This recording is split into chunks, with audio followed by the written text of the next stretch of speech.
l'organisateur de nombreuses manifestations pour la paix et la liberté. Je vous prie de faire un tonnerre d'applaudissements pour Florian Philippot.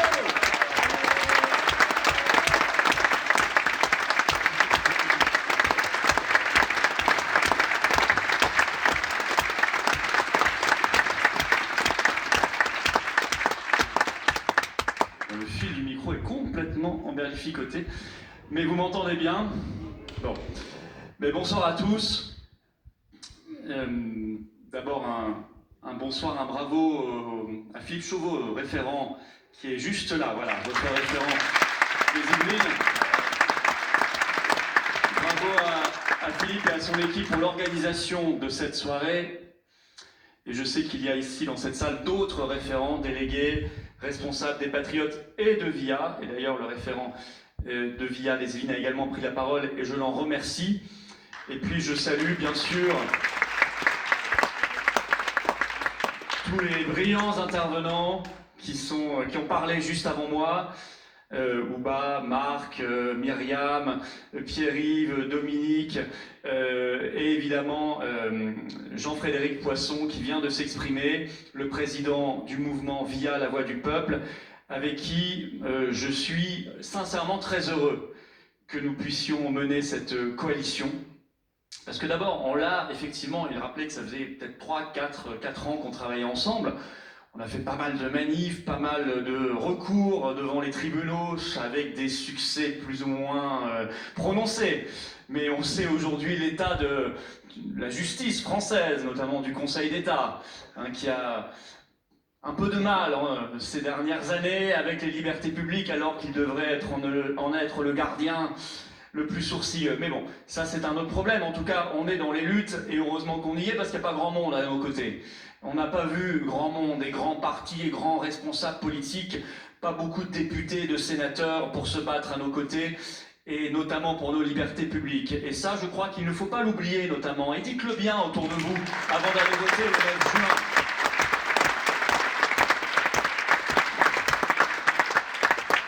Parce qu'il y a les grands diseux et il y a surtout les petits faiseux.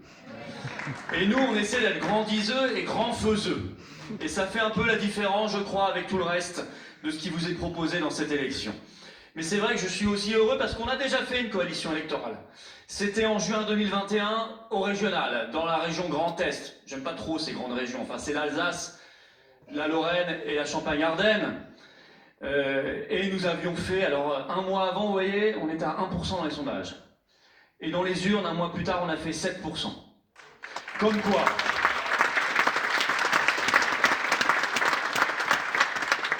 Comme quoi, il faut se battre et on devra se battre jusqu'au dernier instant. Mais je ne crois pas que j'ai besoin de vous le dire. Parce que je sais qu'ici, il n'y a que des combattants, il n'y a que des résistants. Il n'y a que des gens qui ont pris des coups et qui ont envie de se battre pour des principes et des valeurs très fortes. Alors quand je voyais tout à l'heure Marc parler, je me suis dit, mais cette semaine, on m'a dit un matin, il y a une perquisition, il y a une garde à vue pour une affaire de SMS. Je me suis dit, ça y est, ils sont allés choper Ursula. C'est fait. Alléluia.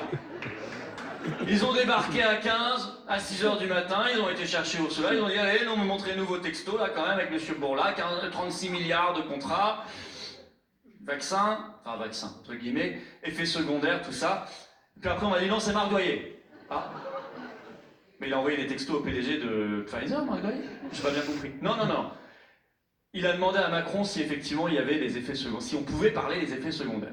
Ah, ça vaut 11 heures de garde à vue aujourd'hui en France. 15 policiers armés qui viennent vous réveiller et vous sortir du lit à 6 heures. Vous voyez, mais je crois que c'est ce que je viens de vous dire là, sur le ton un peu de la blague, mais enfin, c'est pas une blague en fait. La réalité devrait être inversée. Alors sur les SMS d'Ursula von der Leyen, on a quand même une bonne nouvelle cette semaine. Elle est convoquée avec le PDG de Pfizer, j'y suis aussi d'ailleurs comme plaignant, le 17 mai.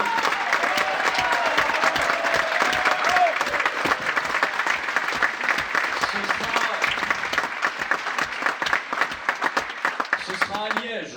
Alors c'est amusant parce que ça y est, elle a pris un avocat, elle se croyait au-dessus de tout ça, elle a finalement pris un avocat. Son avocat m'a écrit, il m'a dit « Quelles sont vos intentions ?» J'ai pas bien compris, et je crois qu'il faudrait qu'il écoute un peu plus souvent mes vidéos sur YouTube tous les matins. S'il ne connaît pas mes intentions vis-à-vis d'Ursula von der Leyen, il y a un souci. Et puis là, je regardais ma boîte mail tout à l'heure, et hop, il y a 3 heures, vous avez reçu un mail très lourd. Je dis, qu'est-ce que c'est que ça? J'ouvre, 1766 pages, c'est tout le dossier. J'ai pas encore regardé, et j'aurais pas le droit de vous en parler parce que c'est couvert par le secret de l'instruction. Mais j'ai tout le dossier, je vais dévorer comme un roman policier, ces 1766 pages d'enquête que voudrait bien mettre à la poubelle le parquet européen, ce machin fédéral créé en juin 2021, qu'ils ont créé spécialement pour se protéger les uns les autres, et connaissant le parquet européen et ayant vu l'interview de sa présidente, de sa directrice il y a quelques jours dans un documentaire très bien fait d'ailleurs de la chaîne Arte, je sais qu'ils voudront enterrer cela, puisque la dame, interrogée par le journaliste sur l'affaire des SMS, a répondu « Nous menons l'enquête depuis 18 mois, nous n'avons trouvé aucun suspect. »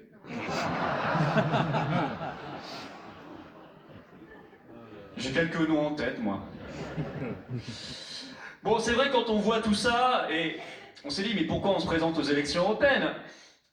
Il y a ça, d'abord, on voit ça, et puis c'est vrai que quand on tend l'oreille un peu en ce moment, dans l'actualité, on entend parler, encore ce matin, notre cher Emmanuel Macron, on a dû subir plus de 2 heures de discours, dans un langage assez souvent très technocratique. On n'avait pas l'impression que c'était un chef d'État qui nous parlait, on avait plutôt l'impression que c'était un consultant McKinsey qui est en train de nous présenter son PowerPoint. Et c'est ça le problème aussi. C'est vraiment là aussi le problème. Mais on l'a entendu parler de guerre, de réquisition, d'économie de guerre, on en parle beaucoup. Et puis, quand on tend l'oreille, on voit l'OMS, elle qui veut absolument nous faire adopter le 24 mai prochain son traité mondial sur les pandémies et son pass sanitaire mondial. Quand on tend l'oreille, on entend Monsieur le maire nous expliquer que il y a beaucoup de dettes, ça c'est vrai. Il en est un tout petit peu pour quelque chose quand même. Hein. C'est 864 milliards d'euros de dettes en plus en 7 ans, la Macronie, record d'histoire de France. Bientôt on appellera Macron l'homme qui valait 1000 milliards. Mais la dette, c'est nous, c'est vous, c'est pas eux. Les 350 milliards jetés par la fenêtre dans le Covid, ça a coûté cher, les confinements, les couvre-feux, tout ça. J'allais dire pour rien, non pas pour rien, c'est pire que ça. Ça a été criminel. C'est 350 milliards de dettes. Puis ensuite, ils ont ajouté 120 milliards avec les boucliers énergétiques. Vous savez, c'est ces boucliers qu'on met pour que ça n'augmente que de 10% tous les 3 mois au lieu d'augmenter de 20%. On est content. Ça coûte cher. Il y avait une autre solution qui était beaucoup plus simple, c'était de quitter le marché européen de l'électricité.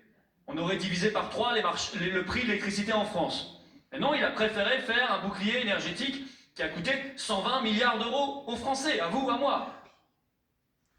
Et puis il y a l'argent de l'Ukraine. Puisque, malheureusement, le Congrès américain a voté ce plan qui va perpétuer la guerre, 61 milliards pour l'Ukraine, qui va nourrir la guerre et nourrir la corruption, on le sait bien.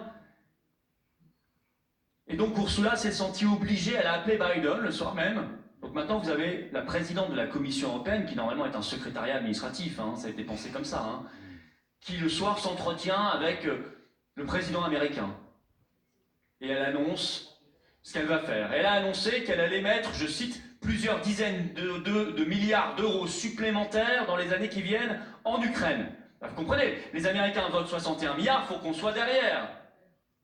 Mais ça aussi, c'est notre argent.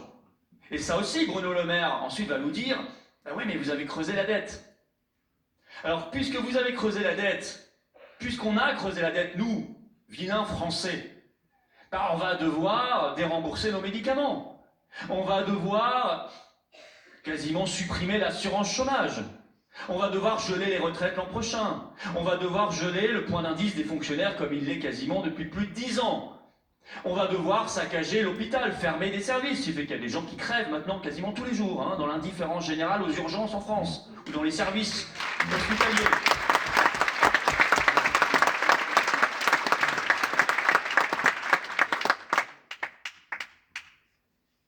Et dans ces 3 000 milliards d'euros de dette, il faut rajouter le coût de l'Europe. Parce que chaque année, et c'est là aussi un avantage de sortir de ce truc, chaque année, nous versons. Dites-le bien à tous ceux qui aiment bien vous coller un exemple en disant « Regardez, une route financée par l'Europe, un lycée financé par l'Union européenne. Ils ont collé le beau drapeau bleu à étoile, que j'appelle le torchon bleu à étoile. On a plus l'habitude, nous, de déchirer. N'est-ce pas, Myriam ? À tous ceux qui vous disent ça, c'est financé par l'Europe, rappelez-leur quand même que chaque année, on verse 28 milliards au budget européen et qu'on en récupère 13 dont les aides de la PAC. Vous avez compté comme moi, 28 moins 13, ça fait 15. On paume chaque année 15 milliards d'euros en appartenant à l'Union européenne. Et bien ça aussi, c'est le déficit public. Ça aussi, c'est la dette, monsieur le maire. Alors je sais que monsieur le maire, il a des problèmes avec le calcul, qu'il ne sait pas combien ça fait un hectare. Il croyait que ça faisait 100 mètres carrés quand il était ministre de l'Agriculture. Qu'est-ce que vous voulez qu'on dise ? Donc évidemment, il préfère écrire des romans... Pierre-Yves les a bien... L'image est qualifiée. Je ne vais pas y revenir. Mais c'est ça la réalité. C'est que tous ces gens-là qui sacrifient les Français, qui vous font porter le poids de la responsabilité, de la culpabilité, ce sont leurs choix qui sont en cause.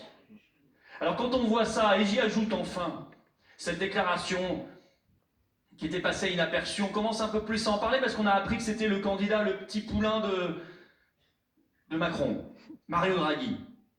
J'avais alerté quand il avait fait sa déclaration le 18 novembre 2023, qui n'avait été reprise que dans un seul article de presse en France. Merci Myriam d'avoir parlé des journalistes, parce que franchement, s'ils pouvaient se bouger un peu ceux-là, ça nous ferait du bien.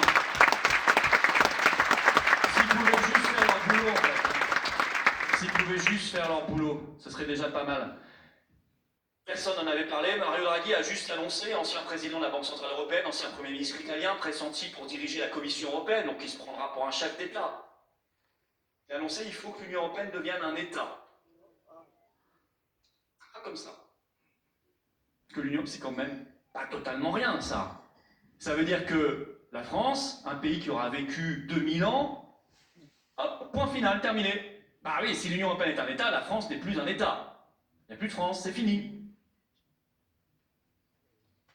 Ben moi, je suis désolé, je n'accepte pas ça. Et vous voyez, l'accumulation de tout cela, ça, toutes ces nouvelles délirantes, parce que nous sommes dans une époque aujourd'hui délirante, où on sent bien que tout s'est recomposé, et que ceux qui restent sur les vieux schémas politiciens, je vais en reparler, sont complètement à côté de la plaque.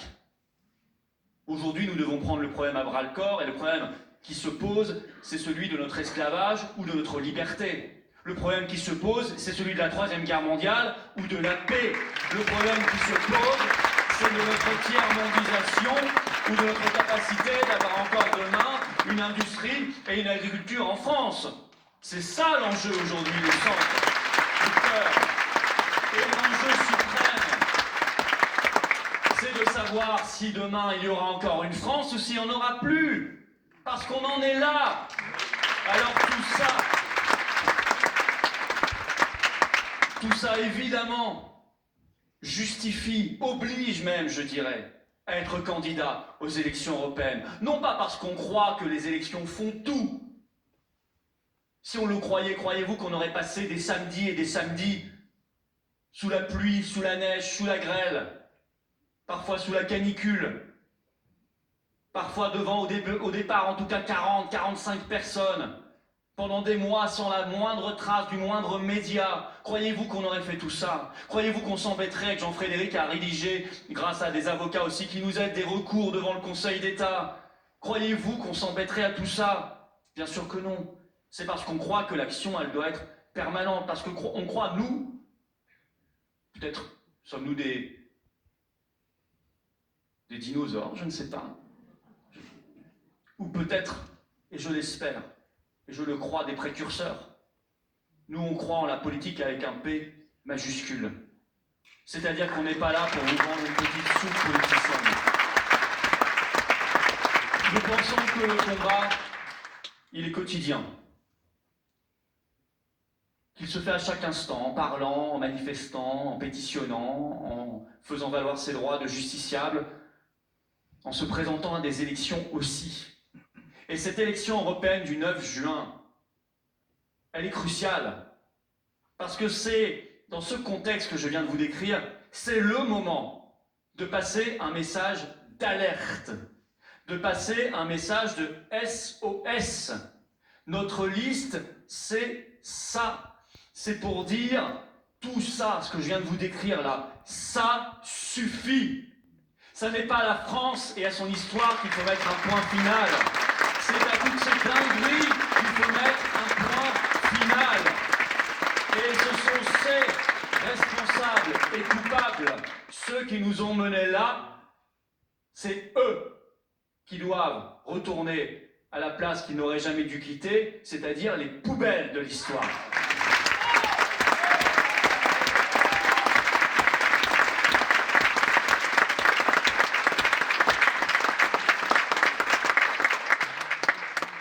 Alors évidemment, nous plaçons ces mots au centre. Je parlais du mot de paix, je vais y revenir, le mot de liberté est au centre de la campagne que nous faisons, mais ça ne vous surprendra pas. Nous, on ne parle pas de liberté simplement depuis 2 semaines, 3 semaines, qu'on est en campagne électorale. On en parle et c'est au fond de ce que nous sommes, de notre ADN. Depuis des mois et des années, on fait plus qu'en parler, on les met en œuvre, on les défend avec acharnement. Nos libertés, aujourd'hui, sont attaquées comme jamais. Quand on voit ce qui est arrivé à Marc, est-ce qu'on a besoin de donner d'autres exemples? Il y en a plein dans l'actualité. Vous savez, même quand ils ne sont pas de mon bord, moi, j'accepte pas qu'un candidat d'un autre parti soit un jour convoqué par la police pour une prise de position. Et quelle que soit cette prise de position. Je n'accepte pas qu'une jeune fille avec une simple pancarte dans une manifestation soit embarquée par la police et se retrouve en garde à vue. Je n'accepte pas ce qui s'est encore passé tout à l'heure devant la Sorbonne. Il y avait quelques jeunes qui m'ont paru bien inoffensifs sur une vidéo et on leur envoie d'un coup la bravem. Il y a quelques heures là, quand Macron parlait. Et vous comprenez, on ne dérange pas sa sainteté. Comme on n'arrête pas un ballon tiré par le pied présidentiel, en pénalty. Si vous avez vu la vidéo, c'est quand même...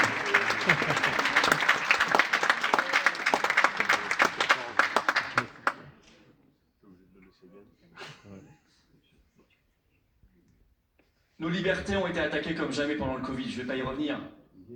Mais cette affaire n'est pas terminée parce qu'on n'a pas encore la vérité, on n'a pas encore la justice. Monsieur Véran aura beau aller se cacher dans une clinique dorée pour, passant de l'injection d'ARN messager à l'injection de Botox, exercer sa nouvelle fonction de médecin esthétique.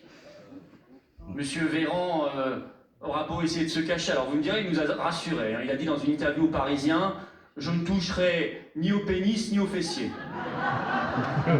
Nous voilà rassurés. Mais monsieur Véran aura beau aller se cacher, on ira le chercher, comme dit l'autre. Parce qu'il a de comprendre.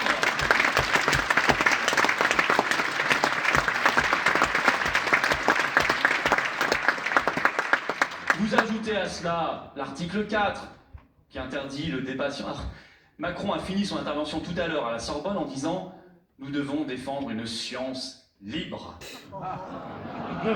En venant de faire voter l'article 4, qui est l'inverse de cela, qui interdit le débat scientifique, médical, je dirais le débat intellectuel tout court, qui le criminalise. C'est quand même un sacré culot, parce qu'il nous prouve qu'on est bien en 1984. Non, en 1984. L'inversion, la même langue, l'inversion permanente du sens des mots. Liberté, la loi SREM. Liberté, le règlement européen de M. Breton, commissaire européen à la censure, le règlement DSA. D'ailleurs, le discours tout à l'heure encore de Macron à la Sorbonne, ah oui, quand je vous dis que j'ai tout regardé, hein, jusqu'à la dernière seconde. Un jeu.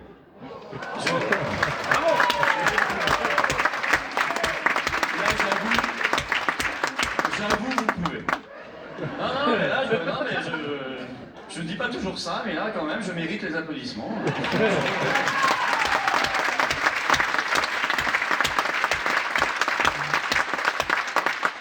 Non, honnêtement, à la fin, j'en pouvais plus. C'était pas... Mais je voulais vous faire une vidéo vraiment très vite, je l'ai faite. Et j'ai eu raison de pas zapper la dernière minute, parce qu'il a dit des choses incroyables contre les réseaux sociaux. En disant il faut mettre fin à l'anonymat sur Internet. Il n'y a pas d'anonymat sur Internet, il le sait très bien. Quelle est la solution pour mettre fin à l'anonymat sur Internet? L'identité numérique. Bah oui, elle est là, toute prête. Face à un anonymat qui n'existe pas, lui, il a une solution qui existe. Et derrière l'identité numérique, bah, vous avez le crédit social à la chinoise. Enfin, Jean-Frédéric, tout à l'heure, vous avez décrit parfaitement les choses. Ça sera exactement ça, c'est exactement ça leur projet. Vous savez, en Allemagne, là, ils sont en train de débattre d'interdire la circulation automobile pour tout le monde, sur tout le pays, tous les week-ends, hein, au nom du climat. Non mais, vous voyez, c'est un passe carbone, ça. Si vous voulez... Alors, ils vont dire, les complotistes. Alors peut-être c'est simplement qu'on a 3 à 6 mois toujours raison avant les autres. C'est peut-être ça la vraie définition de complotiste. Si c'est ça leur accusation principale, excusez-moi. Moi, on me l'a dit sur un plateau de télé en décembre 2020 parce que j'annonçais qu'il y aurait un pass sanitaire en France. C'était Martin Blachier qui était à côté. Qui m'a dit c'est complotiste, il n'y aura pas de pass sanitaire en France. Bon. L'Union européenne a beaucoup à voir avec la restriction de nos libertés. L'Union européenne est partenaire du traité mondial de l'OMS et du pass sanitaire mondial. L'Union européenne, ce sont les directives de censure des réseaux sociaux dont Macron a reparlé ce matin pour s'en féliciter et qui sont ensuite généralement transposées en loi française. Évidemment, l'Union européenne, c'est cette politique qui a consisté à négocier en secret des contrats gigantesques. On en parlait. L'Union européenne, c'est cette société carcérale qu'on nous promet, où on n'a plus le droit de penser, on n'a plus le droit de dire, on n'a plus le droit d'écrire, on n'a plus le droit de bouger, on n'a plus le droit de vivre, on n'a plus le droit de vivre. Et là, vous comprenez à quel point le combat pour nos libertés individuelles, publiques, qui est la base de tout, hein. Parce que vous savez, on peut débattre, on peut faire semblant de débattre de tous les sujets, à partir du moment où vous n'avez plus la liberté d'expression, tout ça, c'est illusoire. La première des choses à récupérer, c'est notre liberté d'expression. Si nous n'avons pas la liberté d'expression, nous n'avons pas la démocratie. Il faut bien en être conscient. C'est d'ailleurs pour cela précisément que l'Union européenne attaque aussi férocement notre liberté d'expression. Pierre-Yves le rappelait tout à l'heure, il n'y a pas de démocratie au-dessus des traités européens, nous disait le sémillant Jean-Claude Juncker entre deux verres. Mais c'était un grand moment de lucidité, un des seuls qu'il a eu. Il a dit autre chose, Jean-Claude Juncker. Je me souviens de sa dernière séance, j'étais au Parlement européen, et il nous avait expliqué, je suis très sérieux, hein, il nous avait expliqué qu'en tant que président de la Commission européenne, il avait eu l'occasion de discuter au plus haut niveau avec des dirigeants d'autres planètes. Là, on a compris que les deux verres étaient déjà loin derrière. Hein. Véridique, hein. Remarquez, c'est peut-être le cas, hein, peut-être des choses qui nous échappent. Hein. Et le combat pour la liberté et le combat pour la souveraineté sont intimement liés. Si on veut sortir de l'Union européenne, c'est pour récupérer notre souveraineté de peuple, notre liberté de peuple, et en même temps récupérer nos libertés individuelles et collectives. Ces combats sont cohérents, ils sont liés, et j'ajoute même que l'un ne peut pas se faire sans l'autre. Tous ceux qui vous parlent de défendre les libertés et qui en même temps vous disent on reste dans l'Union européenne, écoutez, au mieux ils sont naïfs, au pire, et c'est le plus probable, ils sont en train de vous mentir les yeux dans les yeux. Parce que ça n'est pas possible, parce que ça n'est pas cohérent.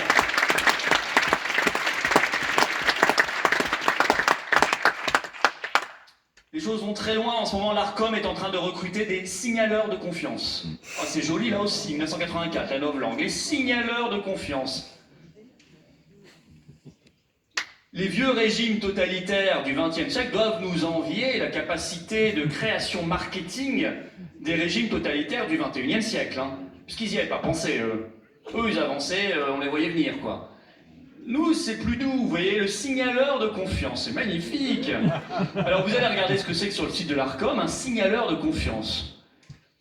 Alors déjà, il est écrit en application du règlement européen DSA, alors là déjà on est un peu démoralisé. Il sera chargé de nous signaler, vous verrez, diagnostiquer les infractions aux règles sur les réseaux sociaux, etc. Et d'alerter, bon en bref, ce sont des censeurs et des délateurs. C'est ça, tout simplement, un signaleur de confiance, mais on ne vous le présente pas comme ça parce que sinon ça aurait du mal à passer. Nos libertés sont au centre. Un deuxième combat est central, et sans lui, vous voyez, sans elle, plus exactement, je parle de la paix, bien sûr. Sans elle, c'est pareil que pour les libertés. Il n'y a aucun débat possible. Si nous ne sommes pas en paix,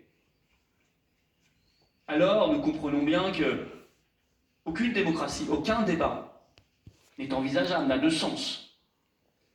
Or, là-dessus, et je remercie le référent de VIA, lui-même militaire de carrière, pour l'avoir exprimé aussi clairement, là-dessus, oui, on peut être très inquiet. Et nous, on alerte depuis très longtemps, y compris par des manifestations qui n'ont pas existé. C'est ce que disait LCI. Oui, on alerte depuis très longtemps parce que, je le disais, on entend parler de guerre, d'économie de guerre, de réquisition. Réquisition rendue plus facile par la nouvelle loi de programmation militaire. Macron a redit ce matin qu'il assumait parfaitement ses propos du 26 février. Les propos du 26 février, c'est le possible envoi de troupes au sol en Ukraine. Nous ne cessons de faire des chèques. C'est vrai qu'on a trop d'argent. On ne sait plus quoi en faire. Nos infirmières nous disent « Pas ici, c'est bon, on a ce qu'il faut. Donnez-le à l'Ukraine, il n'y a pas de problème. » Nos paysans aussi, d'ailleurs, vous voyez, ils manifestent, ils klaxonnent dans les rues de Joie, dans les rues, en disant « On a trop d'argent, on ne sait plus quoi en faire, on vend nos poulets, nos bœufs, tout. On ne sait plus quoi en faire. »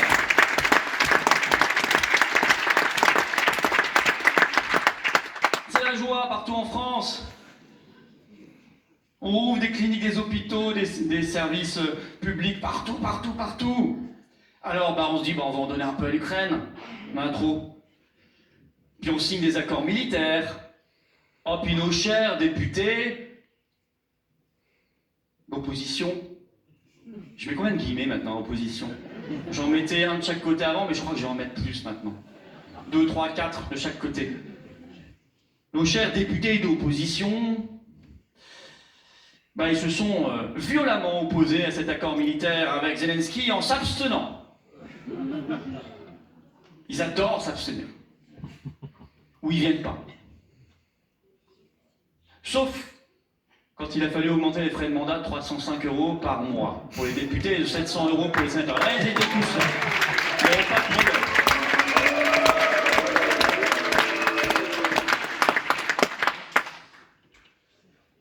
Alors on nous a dit pendant des décennies, depuis qu'on était tout petit, jusqu'à tout le temps dans les médias comme ça, l'Europe c'est la paix. Vous êtes forcément pour, parce que l'Europe c'est la paix. Ah oui.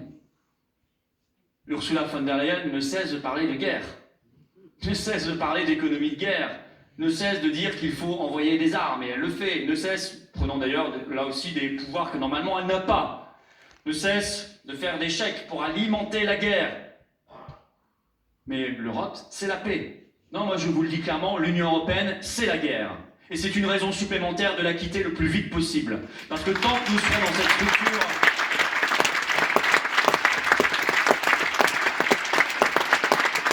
nous serons poussés à la guerre. Cette structure qui avance main dans la main avec l'OTAN, autre organisation supranationale que nous devons quitter. L'OTAN n'assure pas notre sécurité. L'OTAN est une machine de guerre. Elle aurait dû disparaître avec le pacte de Varsovie et l'URSS en 1991. Si elle a survécu, c'est que l'Empire américain se cherche une raison d'être et de faire la guerre et des coups d'État dans le monde entier en permanence. Moi, je n'ai pas oublié tout ce qui s'est passé ces dernières décennies.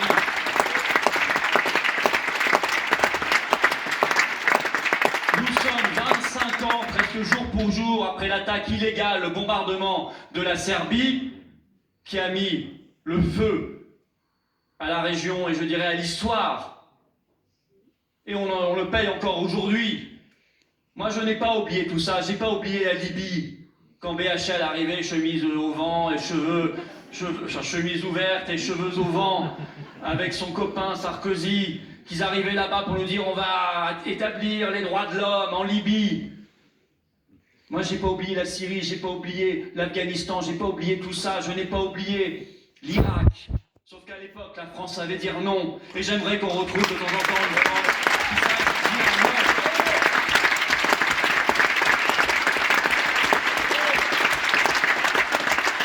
C'est sûr, à l'époque, on avait Dominique de Villepin, ministre des Affaires étrangères. Aujourd'hui, on a Stéphane Séjourné. C'est vrai, Mais non, mais pour un ministre des Affaires étrangères, il fait des efforts, il est en train d'essayer d'apprendre les langues. Et il a dit, je commencerai par le français. C'est déjà... Non, mais c'est déjà un bel effort. C'est bien qu'un ministre des Affaires étrangères apprenne la langue. D'ailleurs, à ce sujet de la paix, puisque personne ne vous en a parlé avant, je vous le dis, on fait une manif, samedi. Faut venir. Samedi 27 avril, 14h. Alors je dis toujours Palais Royal, ça sera à côté, ce sera Place Colette. On sera avec la Comédie Française, bon c'est à 10 mètres. Non mais venez très très nombreux, c'est important, c'est très très important de se battre. Et vous retrouverez plusieurs des intervenants de ce soir d'ailleurs, et d'autres qui seront là. Puisque personne d'autre dans la classe politique française ne se bouge, puisqu'ils préfèrent s'abstenir ou voter pour, puisque je le rappelle quand même, puisqu'on parle des élections européennes, et qu'il y en a beaucoup qui sont sortants et qui se représentent, le 18 octobre 2023 au Parlement européen, il n'y a pas un seul eurodéputé français qui a voté contre la facilité pour l'Ukraine, c'est-à-dire les 50 milliards d'euros prévus pour l'Ukraine et la perspective d'adhésion à l'OTAN et à l'Union européenne de ce pays. Il n'y a pas un, vous m'entendez bien, pas une eurodéputé français d'aucun parti politique qui a voté contre ça. Il n'y en a pas un. Et je veux dire, c'est hallucinant. Il y aurait pu au moins y en avoir un pour sauver l'honneur. Même pas un. Donc comment voulez-vous leur faire confiance demain? Alors, vous voyez bien que nous sommes de farouches défenseurs des libertés, des farouches partisans de la paix, qu'on s'en donne les moyens, parce que nous sommes de farouches partisans d'une France indépendante et d'une France libre. Et quand je vous parlais de Villepin 2003 à l'Irak, ça n'est pas par hasard. La France a su dire non, parce que la France s'est souvenue qu'elle était un pays libre. Et dans toutes les manifestations en 2003 pour le non à la guerre d'Irak, parce qu'il y avait d'immenses manifs dans le monde entier, le drapeau, pourtant n'était pas le seul pays à s'y opposer, mais le drapeau que portaient les manifestants du monde entier, qu'ils brandissaient fièrement, c'était le drapeau français. Parce que quand la France sait dire non, et que la France est libre, alors elle est fidèle à elle-même. Et les gens et les peuples le sentent. Les peuples sentent que là, c'est la France. Ce que nous voyons en ce moment, le spectacle affligeant, parce qu'on en parle pour en rire, il faut en rire, sinon on ne vit plus. On va quand même les séjourner, les Macron, ou mini-Macron, Attal, et d'autres. En fait, c'est à pleurer. Quand on sait quelle grandeur habite la France et son histoire, quelle profondeur a notre civilisation, quelle magnificence a son histoire, sa géographie, sa culture, ses arts et son patrimoine. Quelle hauteur sa diplomatie a su atteindre. Alors ce que nous voyons là en ce moment, on ne peut pas appeler ça la France. Moi j'appelle ça le Macronistan. Parce que quand je dis ça, je me fais moins mal. Je me dis c'est pas la France ça. Ça c'est une parenthèse, c'est le Macronistan. La France elle reviendra derrière. La France elle reviendra. La France elle est là ce soir. La France elle est ici. Elle est comme ça.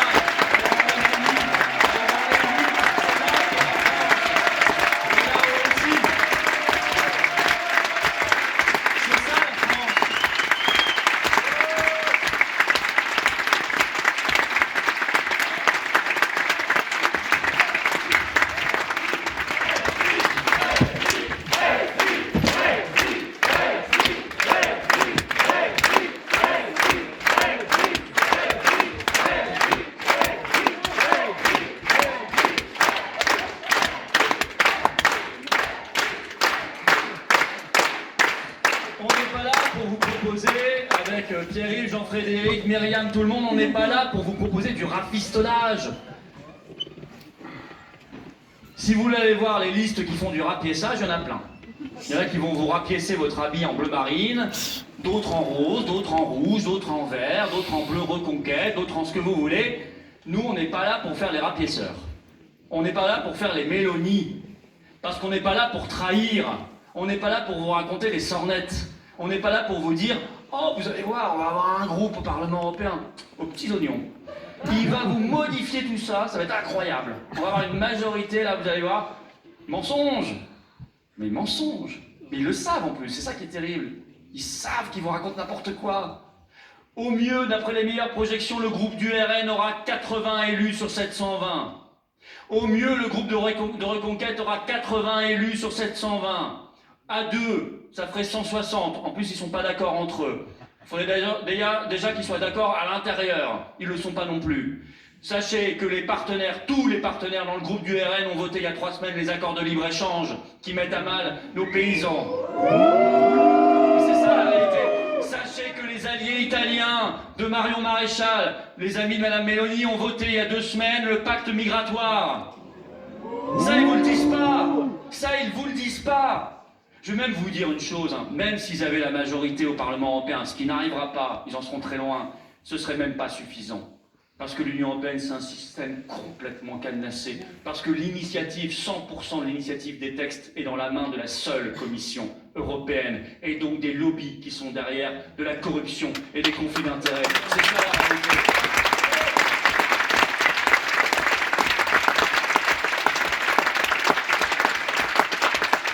Sur tous les sujets. Sur l'agriculture, moi je veux qu'on aide nos paysans. Je veux que dans nos cantines scolaires, la cantine d'entreprise, partout, on achète à nos paysans, qu'on achète local, qu'on achète français, qu'on mange sain. Je veux que les aider justement à passer à une agriculture beaucoup plus saine. Je veux tout cela. Je veux que quand il y a une concurrence déloyale, que ce soit à l'intérieur de l'Union européenne ou à l'extérieur, au lieu de l'encourager comme on le fait en ce moment avec les accords de libre-échange ou avec le libre-échange total au sein de l'UE, on protège nos paysans. Qu'on fasse exactement l'inverse, comme le fait la Suisse, pays souverain, qui a eu cette bonne idée de ne pas rentrer dans l'Union européenne. Moi, je veux tout ça. Mais tout ça, ça n'est pas compatible avec le fait d'être dans l'Union européenne. Par contre, c'est parfaitement compatible avec le fait d'être un pays libre. Vous voyez, c'est simple le Frexit. Vous passez du verbe subir au verbe choisir. C'est pas plus compliqué que ça. Je peux le résumer de cette phrase-là. Vous passez du verbe subir au verbe choisir.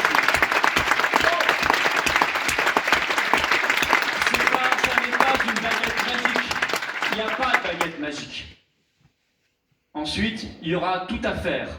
On va se retrousser les manches, il y aura du boulot. Mais au moins, on saura où on va. On saura que si on veut, on ne sera pas obligé de manger des insectes et des larves.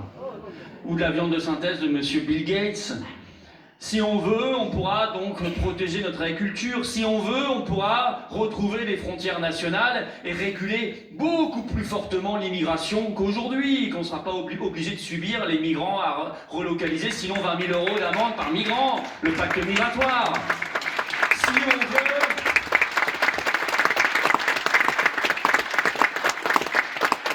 Si on veut, on pourra rétablir la liberté d'expression sur nos réseaux sociaux. Parce qu'on ne subira plus les règlements européens de M. Breton. On pourra récupérer l'argent, on pourra mettre fin à l'identité numérique, on pourra mettre fin à l'euro numérique, je dirais même à l'euro tout court, hein, vu comme il nous a ruinés depuis des années et des années. On pourra choisir notre destin et on pourra ensemble le bâtir. Mais je trouve qu'il n'y a rien de plus merveilleux et d'enthousiasmant, et notamment pour nos jeunes, qui vont retrouver un avenir et une espérance. Vous croyez qu'il y a de l'espérance aujourd'hui avec Thierry Breton et Ursula von der Leyen et Mario Draghi? Vous pensez qu'il y a la moindre goutte d'espoir avec tous ces gens-là? Vous pensez que le discours ultra-technocratique et mondialiste de Macron à la Sorbonne, ça donne la moindre espérance à quiconque? Bien sûr que non, ce sont des discours de désespoir, ce sont des discours qui nous plongent dans l'abîme, ce sont des discours sombres, ce sont des discours qui bouchent l'avenir. Nous, on veut rouvrir le paysage, rouvrir l'avenir, rendre possible les choses, passer du verbe subir choisir. Au verbe choisir. C'est exactement ça que nous portons dans notre liste.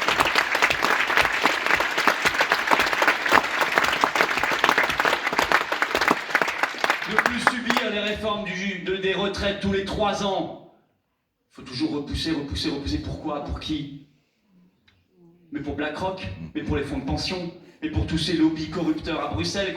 Qu'est-ce que vous croyez d'autre?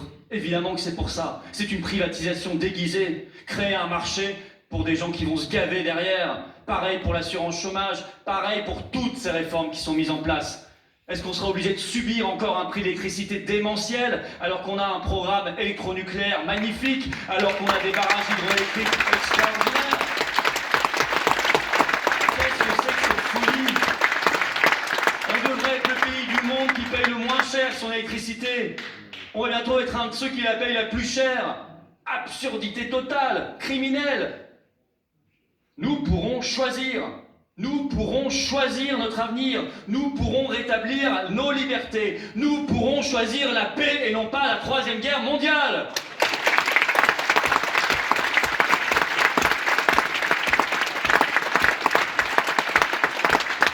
Alors tout ça, on le fait avec nos convictions. Toutes les personnes qui ont parlé avant moi, toutes celles qui parlent partout en France, qui font campagne en ce moment même, et je le sais, il y en a plein sur le terrain, c'est magnifique. Nos mouvements se coordonnent et font une campagne extraordinaire. Tous les gens qui la font, cette campagne, je peux vous dire qu'ils ont 100% de sincérité. Parce que sinon, ils ne seraient pas ici. Sinon, ils ne seraient pas ici.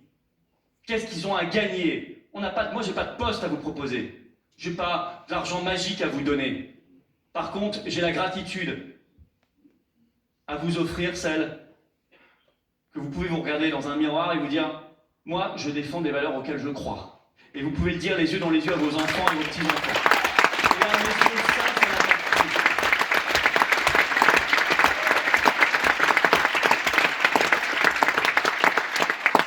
Pas d'opportunisme. Pas d'opportunisme. La numéro 2 de la liste RN, à peine désignée, on apprend qu'il y a 2 mois, elle bombardait Macron de textos pour être nommé ministre. Non mais je veux dire, elle assume, hein, c'est une vraie info, hein, y a pas de... C'est juste pas possible. Non mais je veux dire, au bout d'un moment, quand même, il faut quand même regarder les choses. Vous avez sur leur liste 2 anciens députés, messieurs Garot et Mariani, qui ont voté le traité de Lisbonne en 2008. Je veux dire, il faut quand même, au bout d'un moment, regarder les choses. La sincérité, l'honnêteté, peut-être un gros mot aujourd'hui, plus personne n'en parle dans la vie politique française, personne. La probité, la rectitude des convictions et des comportements. Ça aussi, c'est quelque chose qu'on remet au centre de la vie politique française avec cette liste. Et nous, on ose le dire, il faut aller chercher et débusquer les corrompus et les corrupteurs. Et il faut les mettre là où est leur place naturelle, c'est-à-dire en jugement et en prison. C'est la seule place.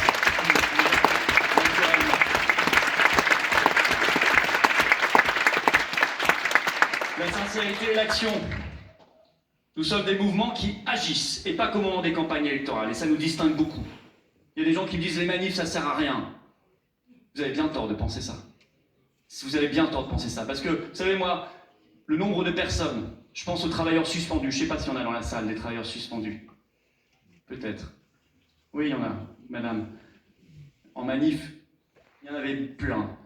Le nombre de personnes suspendues qui venaient me voir tous les samedis en disant « Heureusement que vous êtes là, sinon je pense que j'aurais sombré. » Je veux dire, si on a sauvé ne serait-ce qu'une seule personne, alors je suis fier qu'on ait fait toutes ces manifestations.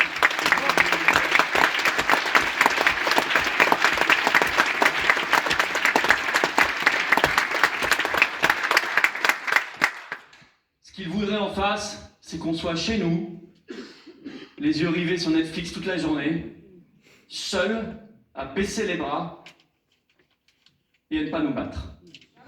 Et bien c'est exactement l'inverse qu'on fait. On sort, on se réunit, on se met ensemble et on a plaisir à se voir et on se bat et on hurle et on crie et on gueule ce qu'on pense. Parce que c'est ça, être digne. C'est ça, être digne.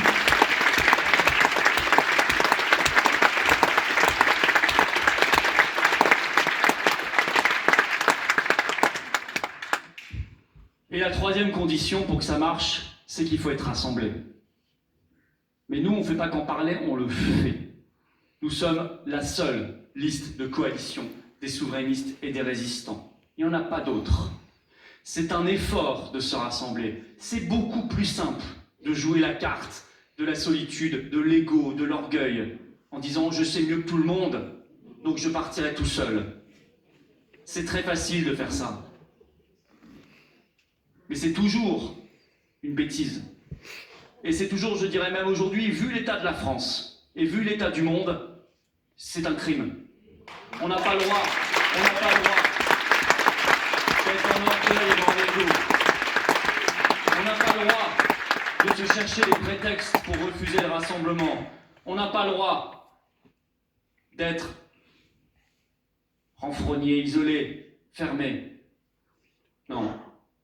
Vu l'état de la France, vu l'état du monde, on n'a qu'un seul devoir, c'est de se battre. Se battre, ne rien lâcher, se battre au maximum, se battre avec acharnement.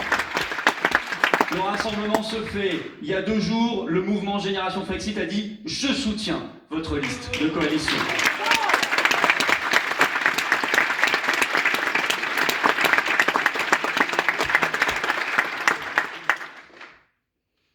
Alors, je vous le dis ici, ce soir, puisqu'on n'est pas là pour faire du rafistolage, on est là pour aller droit au but.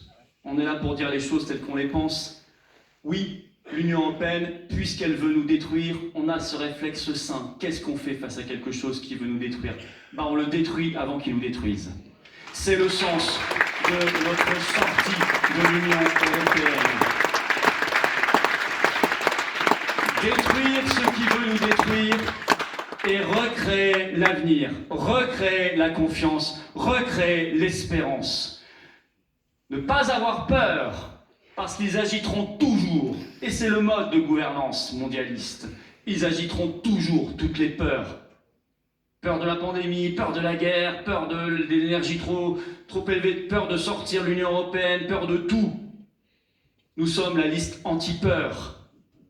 Nous sommes la liste anti-peur. Moi, je vous le dis clairement, n'ayez pas peur. N'ayez pas peur. Les gens qui vous disent d'avoir peur sont des gens qui ne vous veulent pas du bien. Les gens qui vous disent de craindre tel ou tel avenir, c'est justement parce qu'ils veulent éviter que vous battiez pour avoir tel ou tel avenir. Non, notre avenir, il sera à la hauteur de ce qu'est la France. Notre pays a 1000 atouts, il a 1000 ressources. Il est un pays monde d'ailleurs, ce qu'ils ne vous disent jamais non plus parce qu'ils ne veulent pas qu'on puisse s'en rendre compte. Ils veulent vous faire croire absolument que nous sommes un tout petit pays qui a forcément le nez collé toute la journée sur Bruxelles, Berlin et Washington. Non, la France c'est beaucoup plus vaste que ça. La France est le premier espace maritime du monde. La France est un outre-mer magnifique qui nous a donné d'ailleurs des leçons de résistance extraordinaires.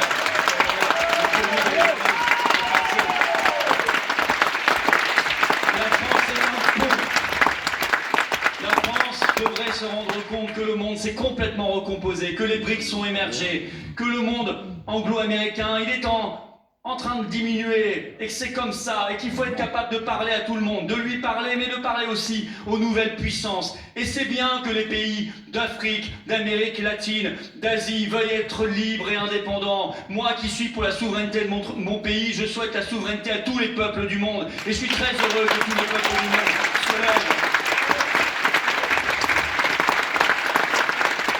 Des ressources artistiques extraordinaires. Nous avons une langue, le français, et le monde de la francophonie. Ça non plus, ils vous en parlent jamais. Surtout pas Macron, puisqu'il préfère 1000 fois les anglicismes et l'anglo-américain. Dès qu'il peut, il parle pas français. Autre signe d'ailleurs qu'il n'aime pas la France. Parce que quelqu'un qui aime sincèrement la France défend forcément sa langue. Et défend forcément cette langue magnifique que la langue française. Nous avons des métiers, nous avons des traditions, des savoirs et des savoir-faire. Nous sommes le pays le plus visité au monde et ça n'est pas un hasard. C'est pas le fruit du hasard. Nous sommes le pays des 1001 ressources, des 1001 atouts, à condition que quelqu'un puisse mobiliser cette énergie nationale, puisse aller la mettre au service d'un projet, d'une espérance, d'un rebond. Alors ce rebond J'allais dire cette renaissance, mais je vais vite. Je vais dire cette résurrection, et ça fera plaisir à nos alliés. Cette résurrection française, on la fera pas simplement le 9 juin et par le 9 juin. Mais le 9 juin, c'est une étape sur ce chemin. Et c'est une étape que nous ne manquerons pas, et que vous ne manquerez pas non plus. Je vous demande de nous donner toutes les forces possibles pour aller le plus loin possible, pour que notre pays demain rime avec beauté, justice,